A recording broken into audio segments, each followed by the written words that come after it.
our ego and we gain good qualities. This week we'll be going through the third Gyan Khand, and it's called Gyan Khand and is also referred to as Sattvapat, meaning the stage of truth, where you begin to gain understanding of the true meaning of life and why we are here, and you gain that knowledge. So this week's Pauri starts with Taram Khandaka Eho Taram. So this first Pankti builds, it continues on the back of the 34th Pauri, talking about Taram Khand. And as I said earlier, we learned last week that it is through completing those Nishkam Karams, those selfless actions, that we start to become righteous. And it's through sitting in the congregation that we gain that stage, or we begin to develop that avastha of Dharam Khand and that stage of righteousness. Guru Nanak Dev Ji continues this Pauri with Gyan Khanda Ka Akho Karma. So the Siddhs ask Guru Nanak Dev Ji, instead they say, Guru Nanak Dev Ji, you've told us about the third stage, Dharam Khand. Can you please now tell us about the fourth stage? Tell us about that journey of spirituality and that journey to oneness. And Guru Nanak Dev Ji responded, Gyan Khand Ka Akho Karma. So Gyan Khand, like I said, refers to that stage of that knowledgeable state where you've gained knowledge of the truth, Sattvapat. And now Guru Nanak Dev Ji is going to tell us about Gyan Khand and those people who have reached that fourth stage. So Ka Akaho Karam. So Ka Akaho means to state, and then Karam means the action. So the actions of those people in Gyan Khand who have reached that fourth stage, Guru Nanak Dev Ji is going to describe that in this Pauri. So a Sakhi that will help illustrate this point a bit further. So we've all probably heard of Baba Buddha Sahib Ji, who was given the seva of passing the Gurgaddi from each Guru to the next. And they lasted, and they did seva until the times of Guru Har Gobind Sahib Ji, our sixth Guru. But this story isn't actually about them, it is about their grandson, Baba Gurbaksh Singh Ji. So Baba Gurbaksh Singh Ji, they had obtained Gyan Khand. They were in that fourth stage. And they had reached a stage where they would complete actions, they would complete karam, but they were completely detached from those karam. They were completely detached from those actions. So what does that mean? What does that mean for us? So we have to eat, right, to survive. And some of us have the relationship with food. When food comes, we get really happy at the restaurant. We see the food coming and a smile comes on our face. And if we get food that we like, we might eat more of it. But if mummy's made dal chol, we might say, no, I'm not that hungry, and we might not eat that much. So we have that sort of relationship with food. But Gursikhs in Gyan Khand, like Baba Gurbaksh Singh Ji, they eat just for sustenance. And it's not about swad. So Baba Gurbaksh Singh Ji, they were always attuned. Their mind was always with WhyGuru, and they just wanted to be joined to WhyGuru. So even while they would eat, they would recite the name of God. But their mind wasn't actually on the food. So what their sevadars would do is that they would tie like a small hazuriya like the one I'm wearing now, or parna around the waist of Baba Gurbaksh Singh Ji. Now the reason they did this is that as Baba Gurbaksh Singh Ji would eat and they would recite the name of the God and their focus wasn't on the food, they would have just kept eating otherwise. But because they've tied the parna around their waist quite loosely, when their stomach would then expand a little bit, the sevadars would realize, all right, Baba Gurbaksh Singh Ji is full up. They've eaten for sustenance, and then Baba Gurbaksh Singh Ji would just go back to their meditation, reciting the name of God, because that's all they wanted to do. And those Gursikhs, those people in Gyan Khand, in that fourth stage of spirituality, they've obtained that true knowledge of what WhyGuru is, Maybe they're not thinking of WhyGuru 24/7, but they've begun to experience WhyGuru and the name of God. And that's all they want to do. The Pauri continues, and Guru Nanak Dev Ji says, Kete pavan pani vasantar. So Kete in this whole Pauri is going to mean many. And Guru Nanak Dev Ji says that there are many or innumerous types of pavan, meaning air, different types of air. There's pani, we know what pani is water. Guru Nanak Dev Ji is saying there's many types of water. And then vasantar means fire, and there are many different types of fire. And the key point is, in this whole Pauri again, these different things that Maharaj talks about, Gyan, Khandaka, Akho, Karma, Guru Nanak Dev Ji is telling us about the avastha of those people in that fourth stage. And what we're learning here is that all these different types of things, the different elements, all the different types of creation, these people in Gyan Khand, they obtain knowledge of these things. So we can take this a little bit further. So here are just some different types of each of those things that we've spoken about. So air, there are many different types of airs. There's different gases, there's different elements. Not just in this world, but in all the worlds, all the ages, there are several different types of airs. And Maharaj is saying that those Gurseks and Gyan Khand, they get knowledge of all of these. Same with water, with pani. There's different types of water. We see black water, we see blue water. Temperature, we can have cold water, we can have hot water.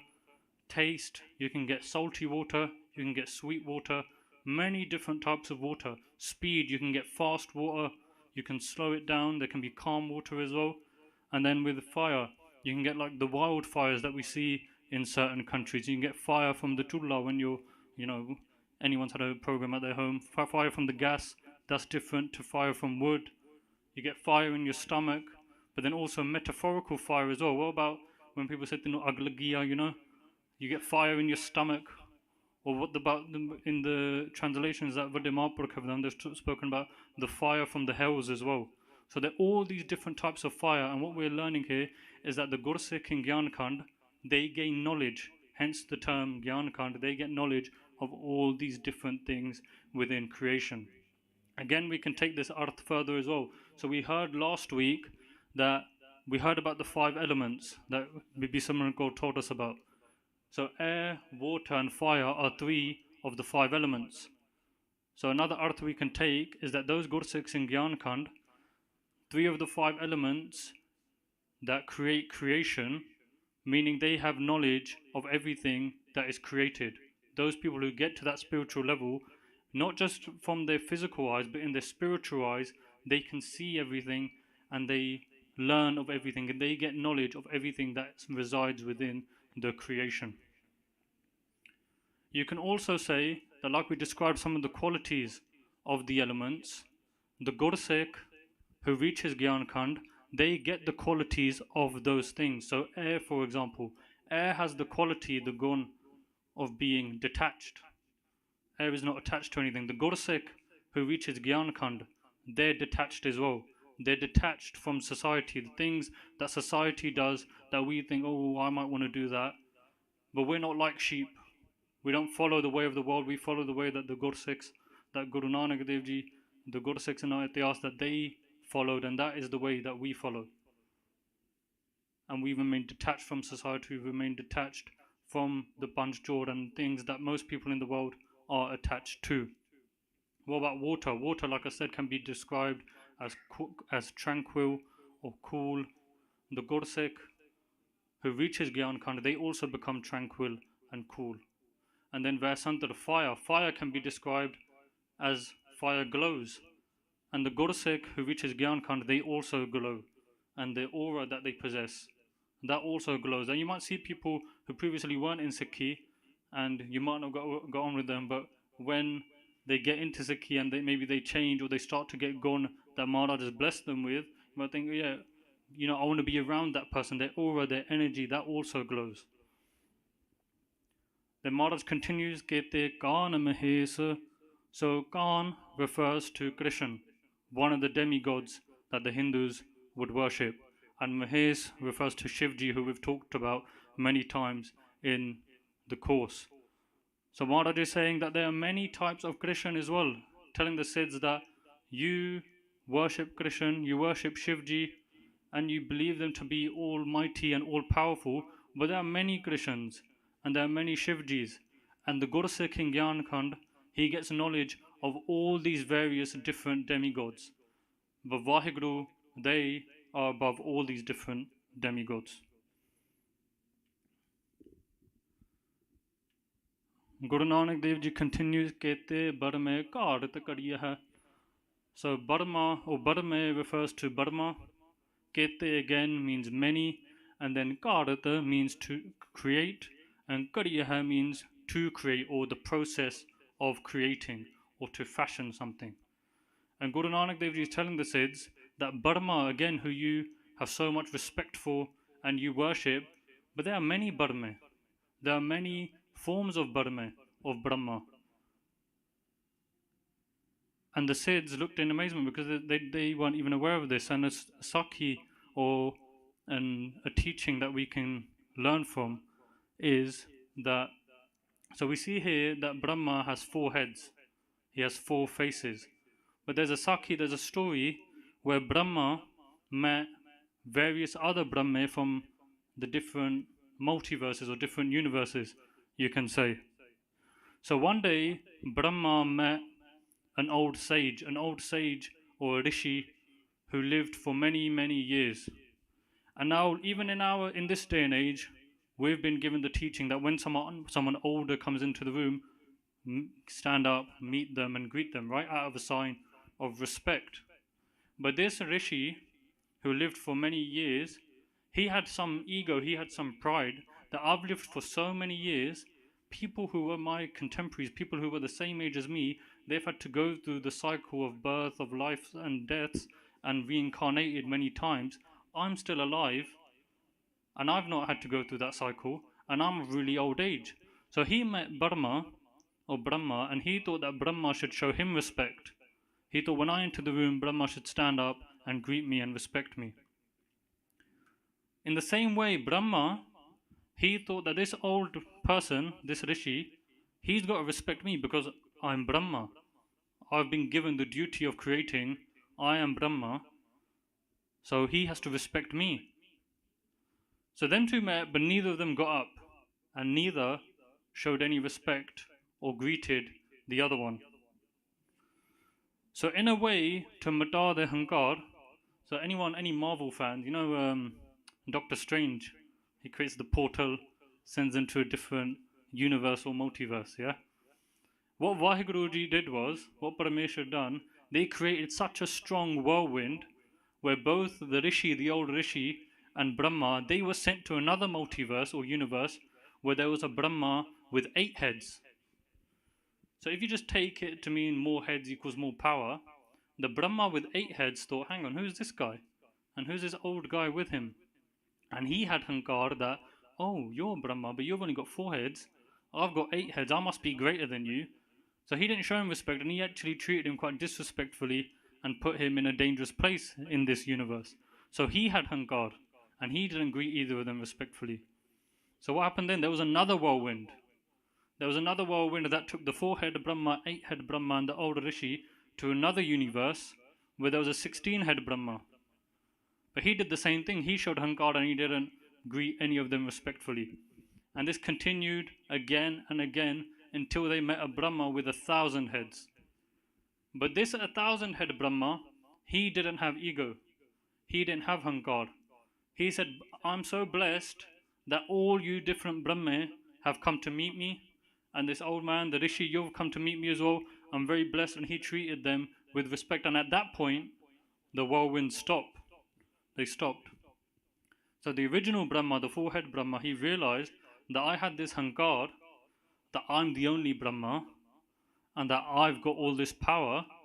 But Maharaj created that play. Maharaj did that whole Sakhi, that story, to show them that it's not just you, there's not just one Brahma, there's many Brahma. And we shouldn't have ego, we shouldn't have hankar. Like we heard last week, the avastha of the Satsangi, by doing Satsanga, you lose that ego, you lose that hankar. And it was because of that Maharaj did these whirlwinds and introduced them to those other Brahmas, so they realized and they got that teaching that they shouldn't have ego. I was meant to change the slide because, the Spider-Man meme, it would have been like Brahma seeing other Brahma. Like, oh, multiverse. But anyway, missed out. So then, essentially, many Brahma, and that story shows that. Next Pankti Maharaj says, Roop Rang Ke Ves. So those Gursikhs in Gyan Khand, they get knowledge of all the different forms, all the different colors, Ke Ves of the creation and the different demigods and everything that exists within the creation. And like I said, it's not just that they see it with their physical eyes, but with their spiritual eyes, they're able to gain that state. Because this is about a spiritual state, right? They get that avastha where they get knowledge of all these different things. Then Ketya Karma Pumi Mere Kete. So Ketya just means many again. And then Karma Pumi. So Karam we know means karma or actions. Karam Pumi, do the earth together, means lands of actions or karma. Essentially meaning different earths or different universes where we do actions or we build karam. And then Mer Kete. So Mer, anyone remember when we did the Pauri Asan Loy Loy Pandar, what Mer means or what, well, we know what Mer means, it's written mountains, or what Samer is, Samer Parbat. Anyone remember that? No? Okay. Samer, so Mer means mountain, and then Samer Parbat was the name of the mountain where Shivji would reside, and the Siddhs, Gurus, Gorakhnath, etc., they did a lot of tapasya. So the Siddhs again are asking about the mountain, they're asking about Samer Parbat, and they're asking about Karam. And Guru Nanak Dev Ji is telling them that there are many different lands where you can do Karam. There are many different worlds, many different places, many different universes where we build Karam and we complete actions. And another arth we can do actually is that like a mountain remains immovable and steadfast, that Gursikh in Gyan Khand who reaches that avastha, that spiritual knowledge of Gyan Khand, they also become immovable like a mountain does. And then Kete Tu Upadesh. So Tu refers to Bhagat Truji. And then Kete means many, and Upadesh means sermons or those who deliver sermons or deliver katha, you can say. So we've told the Sakhi of Bhagatru before, so I'm not going to tell the story of Bhagatru again. Instead, you guys are going to tell me the story of Bhagatru in the form of Basics of Sikhi's latest quiz. Hopefully this works. Who wants to be a Brahmgyani? So I'm going to ask just a couple questions. So we've done the Sakhi, but obviously we'll do it together. Just asking some questions about the Sakhi of Bhagatru, and hopefully you guys can remember some of the answers. So first question. Oh, the winner gets a prize from Parchar Deep Singh Ji, by the way. So, who was Bhagatru? Answer A is a prince. Answer B is a king. C, a reformed thief. Or answer D, a murderer.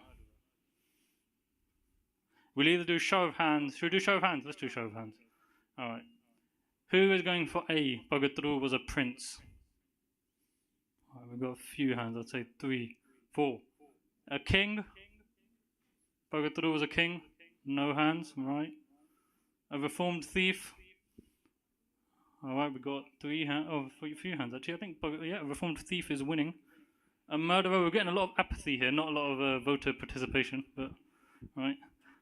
D, a murderer. Few hands. All right, so we've gone for a reformed thief. Answer now, if ever hold your peace. Right, okay. The answer is it was a prince. So Bhagatru was a prince. He was the son of a king, which obviously made him a prince. So we know Bhagatru from his name, obviously done Bhagati. But what happened in Bhagatru's life that prompted him to start meditating? You think about it. Right. Okay, so A, neglect of his father's love, the king. 1 hand. 2 hands. B, his mum died. 1 hand. A lot of apathy. The camera's not even on you, it's on me. Like, even if you're wrong, no one's gonna know.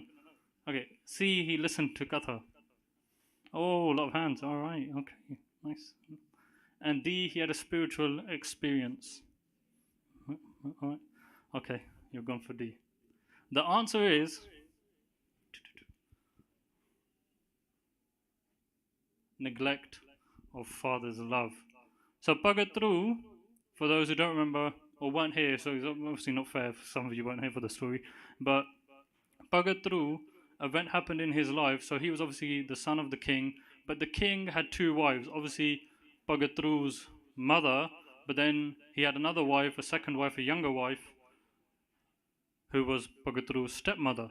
Now what happened was Pagatru went into the kingdom, he sat on the throne, he sat on his father's lap, and his father embraced him, he cuddled him.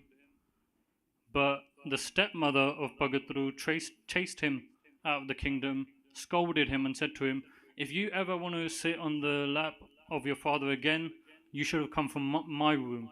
Meaning, because you're not my son, I don't want you anywhere near your father, anywhere near the king. And because of that, Pagatru, he left the mountain, he left the kingdom, and he went away, and he ran away, and he went crying to his mum. I think this is the last question. So what were Pagatru's initial motivations to meditate? So A, was it desire for Raj? Was it so that he could become king? B, was it to attain liberation, get mukti? C, was it to isolate from the world? Or D, was it to gain money? A?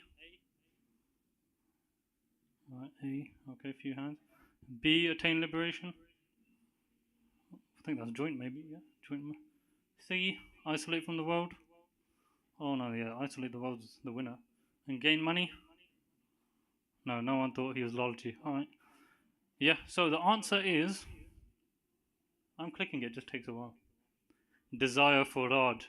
So Pagatru, his initial motivations for meditating were for Raj, because after that event where his stepmom scolded him and he went away, he ran crying to his mum. He asked his mum, he said, "Mum, are you a queen because you were the wife of a king? Or are you a maid? Are you a nokkar?" And his mum said, "I am a queen, and it was because of my Pishle Karam Bhakti that I'd done in my previous life that I did attain that position, and I was born into a wealthy family, etc. But because I didn't do any Bhakti in this life, I didn't meditate in this life, and I didn't build any good Karam, that now I'm in this state." And it's actually those who do Bhakti that they gain Raj. So that was actually Pagatru's initial motivations, or what was the short-term trigger, you can say, to start doing Bhakti and then go to the jungles or the forests to meditate. Last one. You're not doing quite bad, by the way. But if you don't remember the Sakhi and you want to hear it again, if you do understand Punjabi, Santi Ishwar Singh Ji Rara Sahib Wale have done a really amazing Diwan where they tell the Sakhi. Or if you don't understand Punjabi, Bhai Baljit Singh has also done one on SoundCloud or the YouTube page that you can check out. Last question. Who gave Pagatru the mantra to meditate on? So A, was it Narad Muni? One hand. Two hands. B, was it Bhagavad Nanak Dev Ji? I think you're a lot scared to answer now. C, Sri Guru Nanak Dev Ji? Three hands. Or D, Shivji? Couple hands. Right, okay, I'm going to give you a little, I don't even know what to call it, but basically, every answer has been A, by the way, because I didn't know how to do the little transition to make green a different one, so you lot just kept going for A. Anyway, so yeah, it was Narad Muni. So when Pagatru went to the forest, he went to the jungle, he did meditation for a little bit, and he met Narad Muni. And he asked Narad Muni, because remember, Pagatru was only like 5 years old at the time, he asked Narad Muni, "Are you God? I heard that by meditating you meet God. Are you God?" And Narad Muni said, no, I'm not God. God is very far away. You're not going to meet him. And obviously, Narad Muni knew that Pagatru was the prince. He was the son of the king. And he said, what are you doing here? Like, you need to go home. Come on, go home. But Pagatru, he said no, because he heard, or Narad Muni said, look, because the Sneha came back from the kingdom, bring Pagatru back from the forest and tell him he'll gain Raj, he'll gain the kingdom if that's what he wants. But Pagatru, he said, no, I'm not going to come back. I've only been meditating for a little bit and you're already offering me the kingdom. Imagine if I keep meditating, what fal, what reward I will get. So that is the Sakhi of Pagatru. Back to the Pankti, Kete Tu Upades. Guru Nanak Dev Ji saying that there are many Pagats like Pagatru, and then Updes means sermons or Katha, and then people who deliver sermons or Katha like Narada Muni who gave Pagatru the mantra. There are many of them as well. Kete Tu Upades. There's many Pagats and there's many of those who do Upades. And those in Gyan Khand, just remember that in case I forget to say it, the closing point, those in Gyan Khand, they get knowledge of all these things. Each Pankti Gyan Khand, that is the point of this body. Those Gursikhs in Gyan Khand, they get knowledge of all these things. The Pauri continues. Guru Nanak Dev Ji says, Kete in the Chand Sur Kete. So many are, so Ind refers to Indra, who was the king of the demigods. Chand can translate to moon or the moon deity, the moon demigod. Sur refers to sun or the sun demigod. And Kete again means many. So Guru Nanak Dev Ji is telling the Siddhs, there are many Indras. There's not just one Indra that you have so much respect for. There are many moons as well. There's not just the one moon. There's infinite number of moons and moon deities. And there's infinite numbers. There's many suns and sun deities, sun demigods as well. And those who reach Gyan Khand, they're in that Sattvapat, they're in that knowledgeable state. They get knowledge of all of these different devas, all of these different demigods. Kete Mandal Des. So many other mandals, the worlds. There are many different worlds. And this can translate to lands or states, like we say Malwa, Madhya, whatever, different states, or you can even translate it further. In a spiritual level, you can translate it to that those Gursikhs in Gyan Khand, they get knowledge of all the different worlds, all the different states. They don't need to go to America, different places in the world and travel through their inner eyes, through their spiritual eyes. They get knowledge and they get experience of all of the different places, all of the different things in Maharaj's creation. Then Kete Siddh Bodhanath Kete. So Siddh obviously refers to the Siddhs. Bodh refers to Buddha, the leader of the Buddhist faith. Nath refers to Naths, so like we've heard, Gorakhnath, the different Naths that the Siddhs worshipped or who they had respect for.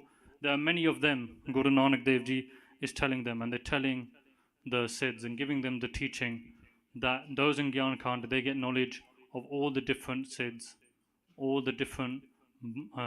So there's not just one Buddha, there's various Buddhas, various forms of Buddha, and various forms of Naths as well, because they traditionally believed that I think there's 84 Siddhs, and they believed that there were 9 Naths. But Guru Nanak Dev Ji is saying that there's many of them, way more than what your traditional sources or what is written in your texts. There's way more, and those in Gyan Khand get knowledge of all these different things without even reading those texts. And then Kete Devi Ves. So as well as demigods, Guru Nanak Dev Ji is saying there's many demigoddesses as well. There are many of them that exist. And Ves here is written to garb, but it just means like what they're dressed in or the clothes that they're wearing. The Roop, earlier Roop Rang ke Ves, the different colors, the different forms, all the different variations of these things. Guru Nanak Dev Ji is saying that there's many of them, and the Gursikh in Gyan Khand gets a knowledge of all these different things. And traditionally, again, it was written, they believed that there were 90 million Devis, but Guru Nanak Dev Ji is saying that there's way more. There's many Devis, way more than that. Then Kete Deva Danava Mona Kete. So Dev again means deities. Danav refers to giants, or again those demigods.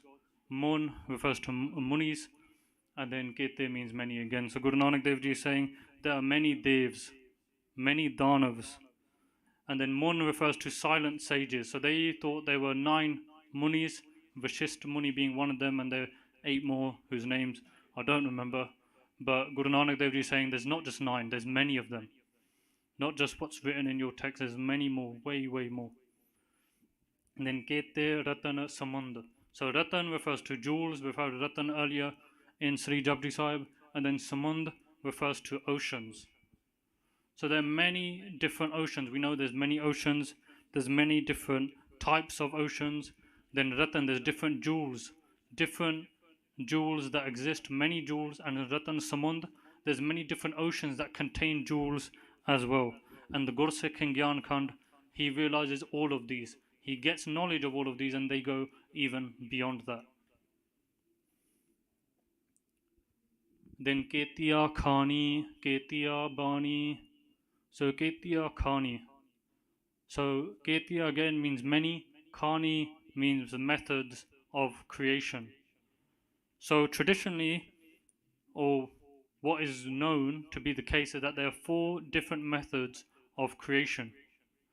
And we read in Sri Japji Sahib, Andaj Jeraj Setaj Kini Utpuch Khana Bahora Rachadini. So Jeraj, Andaj, Utpuj, and Setaj. So Andaj refers to from ande, like eggs. Yeah? So there are different people who are born. 2.1 million of the species are born from Andaj, and not eggs as in the womb, but Andaj means eggs, like external eggs, like chicken eggs, or different eggs like that, animal species, those eggs, right? Then Jeraj refers to the womb. So like us, we come from the womb, and other animals also come from the womb. There are 2.1 million of creation that are made from the womb. And then we've got Setaj, which refers to sweat. So like the literal translation is sweat, but it refers to the chemical reaction that causes some species to be created. So there's 2.1 million of each of the 4 different types. 4.2 million live underwater, and 4.2 million lives live above water. But back to the Pankti, Ketia Khani, Ketia Bani, Maharaj is saying that even though there's 4 methods of creation that are traditionally spoken of, there's way more. There's many methods of creation that go above or beyond those 4. And then Ketia Bani. So Bani refers to methods to utter, or ways of uttering or communicating with WhyGuru. And again, there are 4 types of communication that are referred to, that a bhagat, or that someone does when they're reciting the name of God. But those in Gyan Khand, once they've experienced the 4 different types of communication, they experience WhyGuru, and they go beyond that experience as well. Those Gursikhs in Gyan Khand, they get knowledge of the different ways of creation, and the different ways or the methods of uttering or communicating with WhyGuru, and they go beyond that as well. Then Kete Paat Narendra. So Paat comes from the word Patasa, so like king or throne, and then Narendra refers to kings. So many are the kings, and many are the thrones. So many are the kings, and many are the kingdoms, the thrones that they rule upon, or the land that they rule upon. Many are the Raje, and many are the Rajatani. Then the last 2 Panktiya of this body. Guru Nanak Dev Ji says, Ketiya Surti Sevak Kete. So Ketiya Surti. Surti we're going to translate to knowledge. And Guru Nanak Dev Ji is saying that there are many people who gain that knowledge, that divine knowledge of WhyGuru. Gyan Khand. Like we said, Satavapat. They've gained this divine knowledge of the truth, knowledge of why they're really here, and what the goal is, to gain oneness and to take steps on that ladder, or those steps of spirituality. Sevak Kete. So Sevak refers to Seva, or disciples, those who do Seva. So there are many people who do seva as well. Then when we might think in our mind, hang on, I do seva, I give prashade once a week to my local Gurukar, or I do X seva, so does that mean I'm in Gyan Khand? But the difference is those in Gyan Khand, like we referred to last week, that we might do right actions, but are we doing it without desire, nishkam karam?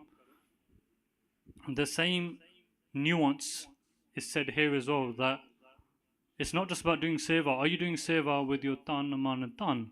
Sacrificing your body, your mind, your wealth? And are you completing seva without any desire, without that want of anything in return? That's the difference between us and those Gursikhs, those people who have reached that avastha of Gyan Khand. They have reached this stage. Not only have they gained divine knowledge, they also see everyone else. They get knowledge of everyone else, like the Devis, like the different demigods. And when I say they see these things, again, I'm not referring to their physical eyesight.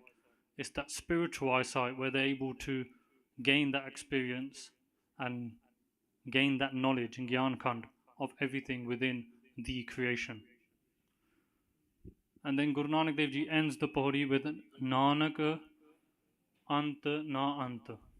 So again, whenever we read or see Nanak in Bani, we say Sri Guru Nanak Dev Ji states Ant Na Ant. So Ant we know means limit, Na means not, and then limit means Ant means limit again. So Guru Nanak Dev Ji is saying, because the start of this Pahuri was about describing those in Gyan Khanda, describing those people who have reached that fourth stage of spirituality.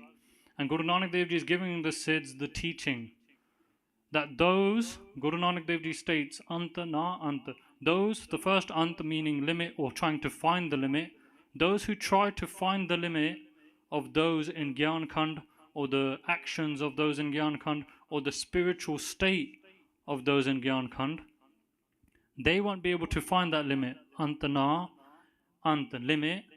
Last Ant meaning but. On the other hand, while endeavoring, while trying to find the limits of the actions of those in Gyan Khand, or explain or describe those people, they will come to their end. Unnada Anta ho janda. So they try to find the Anta, they try to find the limits of those in Gyan Khand, but instead what happens? Unnada Anta ho janda. They find their limit. That is the end of the 35th Pauri. So just a quick recap. So we revisited the 7 stages to oneness, the 7 different stages of spirituality, with the final stage which we'll go through in the next few Pauriya, the final stage being Sachkhand, that spiritual state.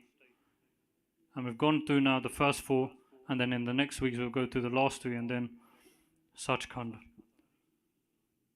Then we also went through that there's many Devis, so a lot of that Pauri was discussing the different Devis or different Devte that the Hindus or the Siddhs had respect for, believed in.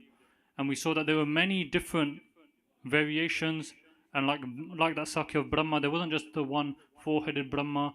In the multiverse universe, there were many different Brahma, but none of them are equal to WhyGuru. WhyGuru creates them, WhyGuru gives them like Brahma's given the duty of creating, but WhyGuru Ek Onkar, they're above all of these different Devis and Devte. We've discussed the spiritual state of those in Gyan Khand, their actions, the avastha that they've reached, and what the difference is between us and them. And then the end of the Pauri, can we describe the avastha of those Gursikhs? Maharaj says, Nanak Anta Na Anta. No, we can't, because in trying to find the limits, in describing the actions or the way or the avastha of those Gursikhs, our Ant happens. We end up dying in trying to. So then we've reached the conclusion of the 35th Pauri. During the talk I've made many mistakes, please forgive me. We've got a few Pauriya left, please share with your friends and family. Try to attend each week so you can remember the Sakya. And yeah, pull chuk maaf. WhyGuru Ji ka Khalsa, WhyGuru Ji ki Fateh. Any questions? Ji. ठीक है जी, धन्यवाद जी। वाहिगुरु जी का खालसा, वाहिगुरु जी की फतेह।